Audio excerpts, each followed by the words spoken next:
During COVID, I avoided everything like to play. I'd constantly wake up, go to my classes online, barely do my work, and sleeping through my classes. I found myself slowly pulling away from the things I loved doing and things I had to do. I fell out with my friends, I never left my house, and I was essentially avoiding everything. The problem with avoidance is that it creates a paradox.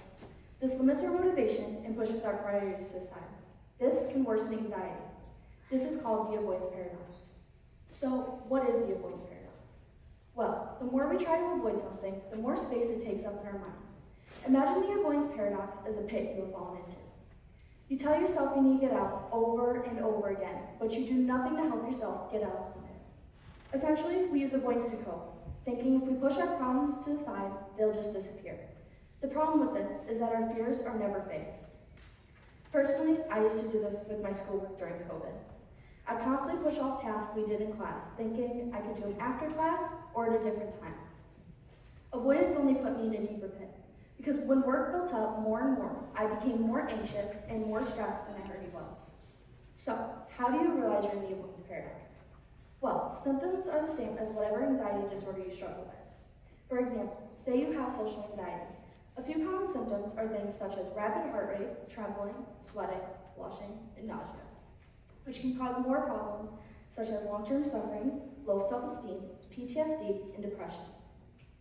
Another big sign of being in the avoidance paradox is bed rotting. According to Stillmind Florida, while occasional bed rotting can feel like a mental rest, excessive use can mirror symptoms of anxiety and depression, such as low energy, social isolation, and avoidance.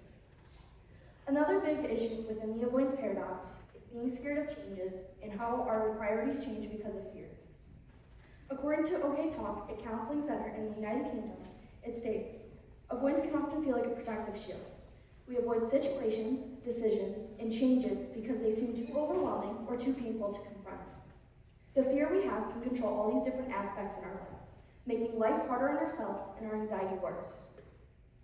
Realizing when you're inside the avoidance paradox and reflecting on yourself is the first step to getting help. According to the psychology group, it's helpful to start noticing your patterns and what you turn towards immediately when you face a stressor. Identify your habits and your patterns when you experience stress or any kind of emotional pain.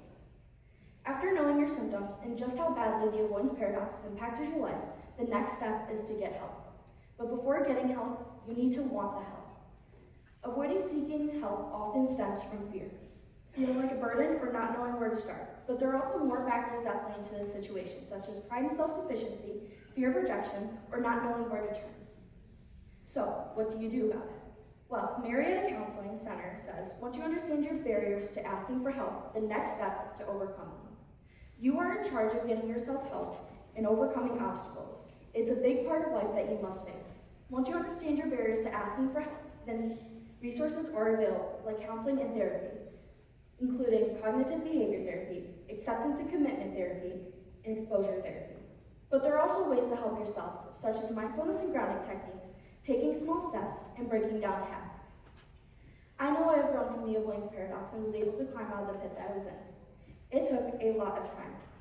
I wish someone was there to help me to recognize just how badly the avoidance paradox has impacted my life. Growing from these situations makes you stronger, and getting help from others does not make you weak. It simply means you have people in your life that care about you. I want you to take away from this talk how to recognize when you or someone else is in the avoidance paradox. I also want you to take away that there is help. There is hope. I want you to look around and help someone that might not recognize that they too can climb out of this pit called the avoidance paradox. Thank you.